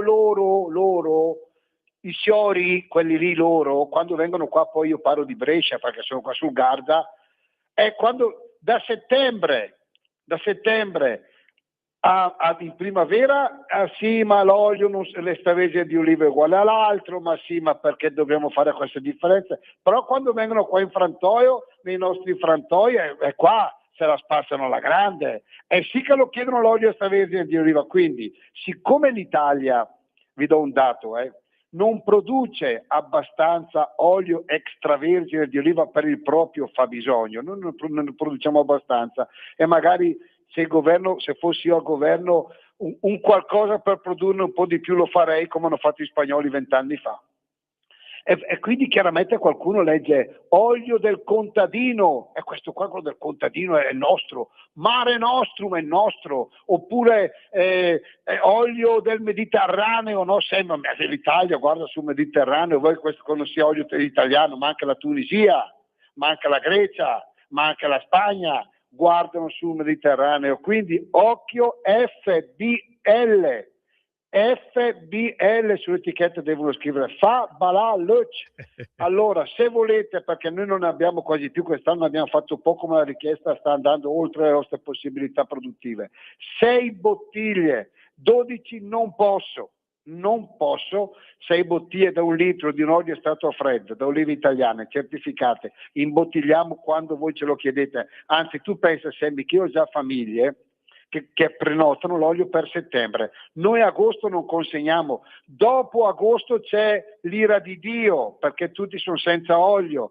Prenotatelo per luglio, o se volete, ma questo è un regalo che vi faccio, prenotatelo anche per settembre. Noi ve lo consegniamo, voi pagate la consegna, 84 euro. 84 euro, 6 bottiglie da 1 litro di un olio che quest'estate, questa primavera vi farà innamorare, e quando andate a buttare i plate, uso il termine, tu non hai avuto il coraggio di dire, lo dico io, chi se ne frega, quando andrete in Camporella che mettete il plate e tirate fuori il vinello giusto e il formaggino giusto, la bruschettina, avrete un olio meraviglioso. Per ordinare 030 68 40 408 oppure olioacerbis.com. Non posso fare più di 6 bottiglie ogni famiglia perché vorrei accontentare più gente possibile. Ti ringrazio, buona musica, buon ascolto, buon tutto e buona informazione. Da Alberto Acerbis todos. Grazie ad Alberto Acerbis. Cercatelo anche su Instagram. Queste immagini che abbiamo trasmesso in radiovisione sono riferite proprio alla pagina Instagram di Olio Acerbis. Una bella idea anche appunto per chi pensa al prossimo weekend di farlo in camporella, nel senso buono, cioè a fare un picnic con il proprio amato, la propria amata, e portandosi cose buone, anche una bella insalata, e condendola con l'olio veramente buono.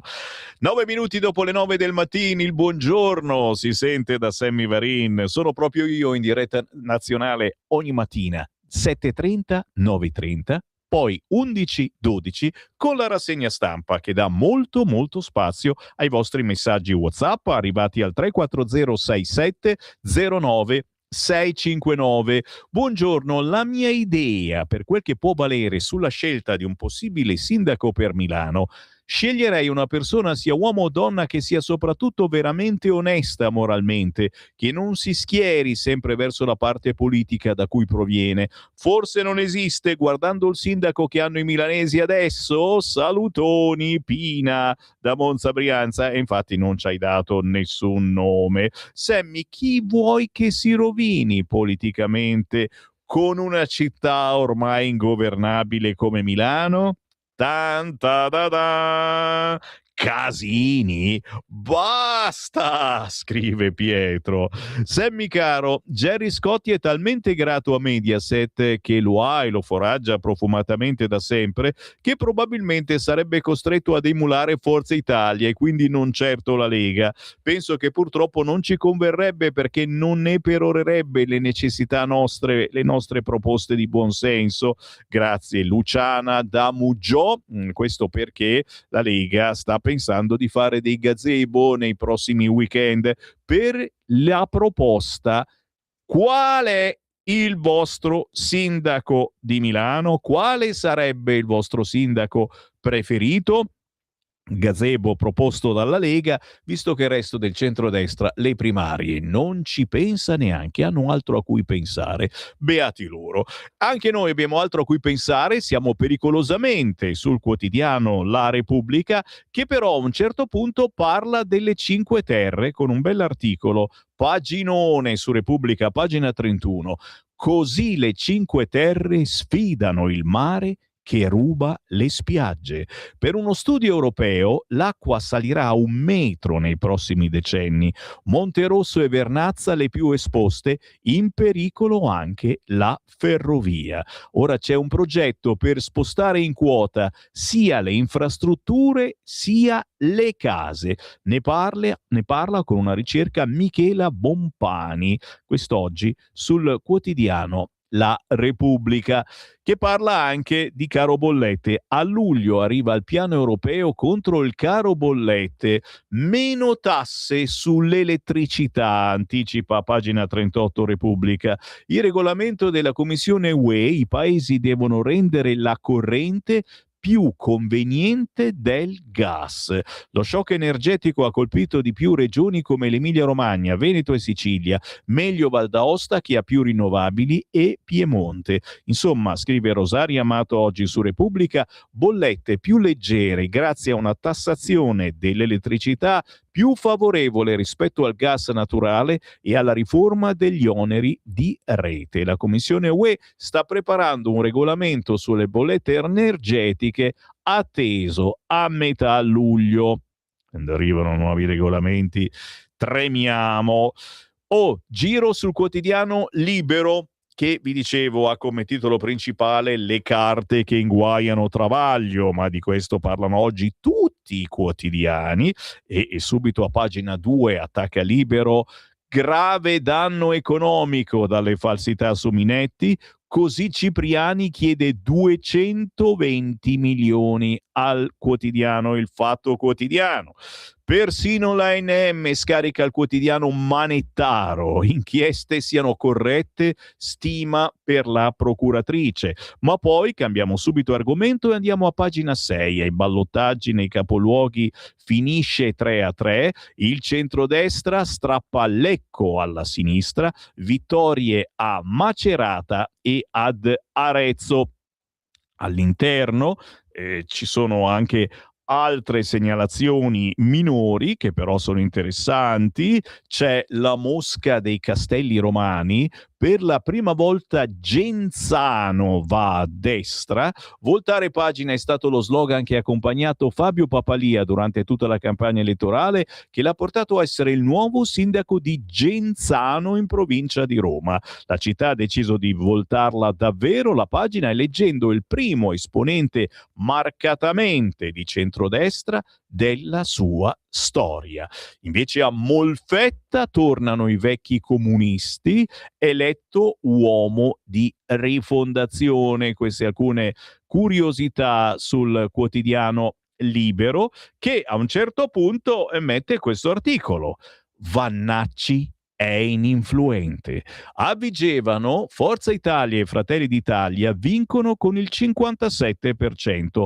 Paolo Previde Massara è il nuovo sindaco. Il candidato civico appoggiato dagli azzurri rimonta 10 punti al Campolargo. Vano l'appello del generale ad annullare le schede. Fabio Rubini, Vigevano resta al centrodestra nonostante Vannacci. O meglio, passa dalla Lega a Forza Italia, ma di questo parleremo poi. Il nuovo sindaco è Paolo Previde Massara, appoggiato dagli azzurri e dalla sua civica Lab 27029, il capo della città, e dall'appoggio esterno di Fratelli d'Italia, che al ballottaggio ha rimontato 10 punti di svantaggio che aveva su Rossella Buratti. Nonostante non sia il capoluogo di provincia, la città di Vigevano, coi suoi oltre 60.000 abitanti, è il centro più popoloso che è andato a rinnovo dell'amministrazione in Lombardia, ma soprattutto è la città su cui ha condotto il suo primo esperimento politico Roberto Vannacci. Alla vigilia del primo turno, l'ex generale aveva scelto Furio Subilla come unico candidato ufficiale da appoggiare apertamente, con tanto di comizio in una piazza ducale che da quelle parti non ci si ricordava così piena se non ai tempi del primo Bossi o del primo Salvini. L'esperimento al primo turno aveva dato i suoi frutti con la lista Vigevano Futura, che aveva raggranellato un ragguardevole 14%, anche se Subilla con la stessa lista, ma 5 anni prima, aveva comunque preso un lusinghiero 6%.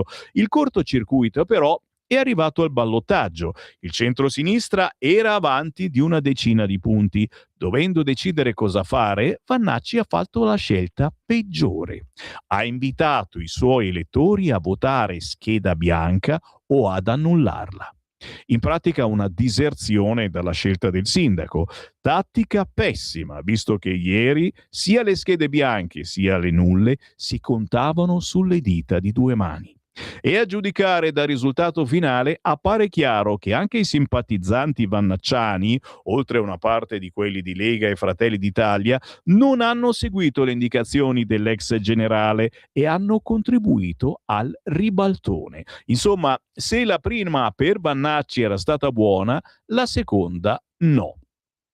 E prosegue l'articolo quest'oggi sul quotidiano Libero, che si occupa poi di Boccia, signori, la grande accusatrice di San Giuliano, la procura contro Boccia, tesi copiata al 91%.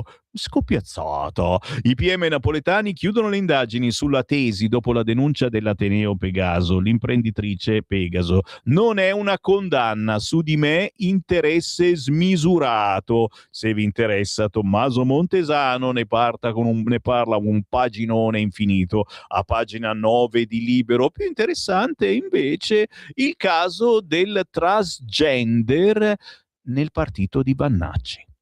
È sempre stata a destra Francesca Riccitelli, vicina a Fratelli d'Italia. Nella biografia che accompagna il suo account Instagram, non a caso si legge liberal conservatrice anti-woke. Adesso questa trentenne transgender di Avezzano in Abruzzo compie un passo che sta facendo discutere. Aderisce a Futuro Nazionale, la formazione del generale Roberto Vannacci, che sul fronte dei temi arcobaleno ha sempre avuto posizioni anche a livello mediatico molto forti.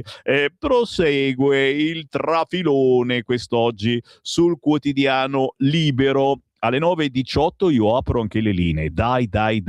Chi vuole parlare con Sammy Varin chiami al volo 0292947222, il numero fisso di Radio Libertà 0292947222. Mettetevi in fila che pochi minuti e vi do la parola. Sempre sul quotidiano Libero appare Miguel Bosé, Superman. Miguel Bosé in ginocchio. Miguel rompe il silenzio sulla morte di Novak. Fabio Dragoni, il cantante, ricorda il giovane britannico ucciso da un Sikh a dicembre, un gesto che squarcia il velo di ipocrisia dell'intelligenza di sinistra. Si mette in ginocchio Miguel Bosé, speriamo abbia finito con la droga. Giro di nuovo la pagina, siamo sempre sul quotidiano Libero, un fenomeno sempre più preoccupante, lo avete capito, quello dei Maranza. Da Trieste ai laghi fino alla Puglia,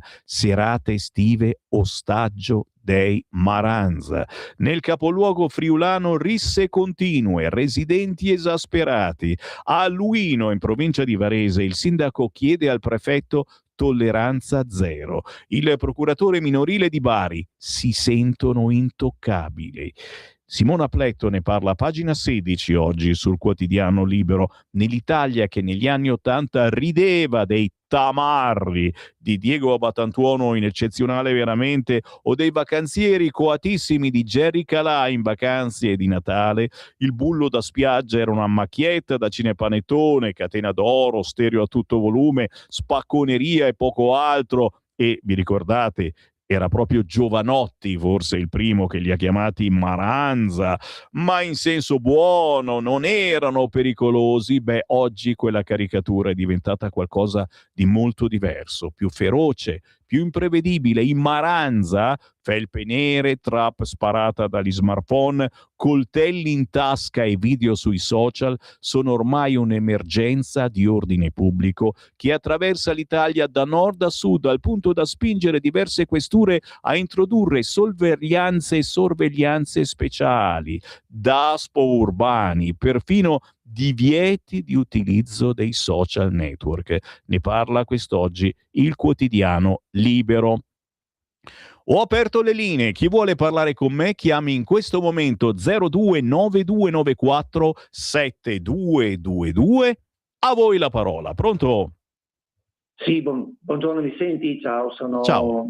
chiamo da Trieste. Ciao, Mi senti? buongiorno. Ciao, sì. Ho sentito Trieste capoluogo friulano, siamo il capoluogo del Friuli Venezia Giulia. Allora, c'è cascato Libero. Cosa? C'è cascato il quotidiano Libero, ha scritto così. Sì, vabbè. Allora, nel 2022, quando la destra è andata al governo, si è trovato un buco di 200 miliardi del Superbonus, i banchi a rotelle, e leggo sul giornale che fino al 3 luglio viene prorogata il taglio delle accise. Ma di quanto? 5 centesimini di sconto diesel benzina, mi raccomando non 6, 5. E sarà l'ultimo intervento generalizzato di Bruxelles. Allora, o ci diamo una svegliata, perché per fortuna anche le amministrative sono andate abbastanza bene, questo è l'ultimo treno. Dobbiamo assolutamente spendere, fare debito, aiutare i trasportatori, gli imprenditori. Che importanza ha se lasciamo un buco anche noi o se facciamo un buco? Vogliamo perdere le elezioni ma con i conti a posto, così facciamo vedere che siamo bravi, però abbiamo mandato in malora imprenditori, trasportatori. Allora spendiamo anche noi, così vinceremo le elezioni, e se facciamo un buco lo tapperemo la prossima volta. Però bisogna dire a Giorgetti che bisogna spendere, gli altri ci lasciano buchi di miliardi e noi lasciamo i conti al posto e dopo anche perdiamo le elezioni. Ma siamo proprio scemi? In Slovenia il diesel, la benzina è a 1,6, Quindi si può fare, bisogna spendere, vallo a dire a Giorgetti. Ciao. Grazie. In effetti anche questa cosa è che tutti spendono e spandano intorno a noi e l'Italia è tutta buona e gentile, cerca di non spendere troppo. Chiamate 0292947222. In questo momento le linee sono libere, potete entrare e commentare a vostro piacimento la notizia che quest'oggi vi ha fatto più saltare dal divano. E io intanto vado sul quotidiano La Stampa, titolo principale: intesa 30 miliardi per MPS. Carlo Messina rompe gli indugi e con un blitz tra Milano e Bologna sfonda Unipol, mette una seria ipoteca sulla conquista di Siena con vista sulle generali. Un'operazione che porterebbe Intesa San Paolo a diventare la seconda banca dell'Eurozona per capitalizzazione. Ha un'incollatura da Santander: se Intesa San Paolo scende in campo non lo fa per giocare un amichevole, giochiamo per vincere, è il messaggio dell'ADI. Anche sul quotidiano La Stampa la foto del missilone con il tizio vestito di bianco che allarga le braccia così, tregua a orologeria, stop ai raid di Iran e Israele dopo la telefonata Trump-Netanyahu, Tel Aviv, ma la lotta continua. Sul quotidiano La Stampa all'interno, Fratelli, a proposito del risico bancario, Fratelli d'Italia con Intesa, Lega con Banco BPM, governo diviso sulle scalate bancarie. La frase di Giorgetti: l'offerta per MPS, chi paga di più? Un dirigente forzista ha perso la sua partita. Matteo Salvini, ministro dei trasporti, ha detto: le grandi banche italiane stanno facendo degli utili senza precedenti nella storia. Antonio Misiani, responsabile economia del PD: il compito della politica è fissare le regole, non i vincitori, tutelando l'interesse del paese. Questo ed altro quest'oggi sul quotidiano La Stampa. Anche sulla Stampa, a pagina 15, la trattativa aperta di Salvini, garanzie per i suoi alle politiche e congresso sullo statuto in 4 mesi. Alla vigilia del federale della Lega, Zaia e Fedriga in pressing sul segretario. Francesca Del Vecchio ne parla, ma è naturalmente un retroscena perché non c'è nulla di ufficiale. Il federale della Lega ci sarà domani, mercoledì. Ormai non è più questione di se, ma di come governare il cambiamento della Lega in un momento decisivo per la tenuta del partito. Siamo lontani dalla notte delle scope del 2012, ma la tensione è la stessa alla vigilia del Consiglio federale di domattina. Matteo Salvini continua a lavorare a una soluzione che consenta di accompagnare la transizione senza strappi, ma soprattutto senza che possa sembrare un commissariamento della sua segreteria. Lavori in corso è l'unico commento che concede ai giornalisti, esibendo un sorriso un po' tirato a margine di un evento alla Triennale di Milano. Solo pochi giorni fa alla stessa domanda aveva risposto parlando di realtà virtuale e notizie prive di fondamento, smentendo categoricamente ogni ricostruzione. Ma questo è naturalmente ciò che scrive il quotidiano La Stampa. Riorganizzazione del partito con l'ipotesi di Zaia nel ruolo di vice segretario? Lavori in corso, dice Salvini, mentre il capogruppo della Lega alla Camera, Riccardo Molinari, dice: il radicamento territoriale è uno dei nostri asset più forti e Zaia non va contraddetto ma valorizzato. Il federale di domani a Roma per fissare le regole in attesa della 2 giorni di luglio in quel di Treviso. Così il paginone quest'oggi anche sul quotidiano La Stampa. Mentre stanno arrivando WhatsApp al 340 6709 659 sul cursore. Sentiamo che cosa dice questo. Ciao Sammy, Quella. ma una volta mi ricordo anni fine 70-80 i friulani, i veneti andavano a botte anche con i soldati USA che facevano un po' i galletti, ma adesso ci sono i maranzini e non gli fanno niente, non riesco a capire come mai. Ciao. Ciao, ciao, ciao. Ciao Sammy, capoluogo friulano è Udine, non Trieste, mandi. Libero lo ha scritto. Milano e Roma, sindaco da proporre, compito da politica seria e non riversare sui cittadini inefficienza loro. Il candidato dovrebbe essere già in giro per la città, ma ha paura e nessuno vuole perdere, scrive Maurizio. Petrolio $91 al barile, aumento concordato di produzione. Come fanno a esserci questi speculativi prezzi alle pompe? Dov'è l'uomo dei prezzi? Ah, ormai non lo abbiamo più trovato. Come scritto mesi fa, avete visto le multe alle compagnie petrolifere? Scrive quest'altro. Gianluca, Sammy, i daspo e i rimproveri di vario tipo non servono a niente. Deve cambiare la mentalità di ingaggio delle polizie. E quindi intendi le regole di ingaggio, magari anche per i militari che fanno soltanto le belle statuine. Proiettili di gomma per sedare gli animali. Il safari è servito, scrive un battagliero Gianluca. Sono d'accordissimo con l'ultimo radioascoltatore. Rimediamo a tutti i conti, facciamo i compiti nella perfezione con il forte rischio di lasciare un migliore in mano agli altri. Sono tornato ieri da Formentera, scrive Adriano, gasolio 1,759. Adriano, tutti pronti per andare a Formentera. Per il momento Sammy Varin qua si ferma, ringraziando Francesco in regia e tutti voi per il gentile ascolto, ma tranquilli, ritorno alle ore 11. Avete ascoltato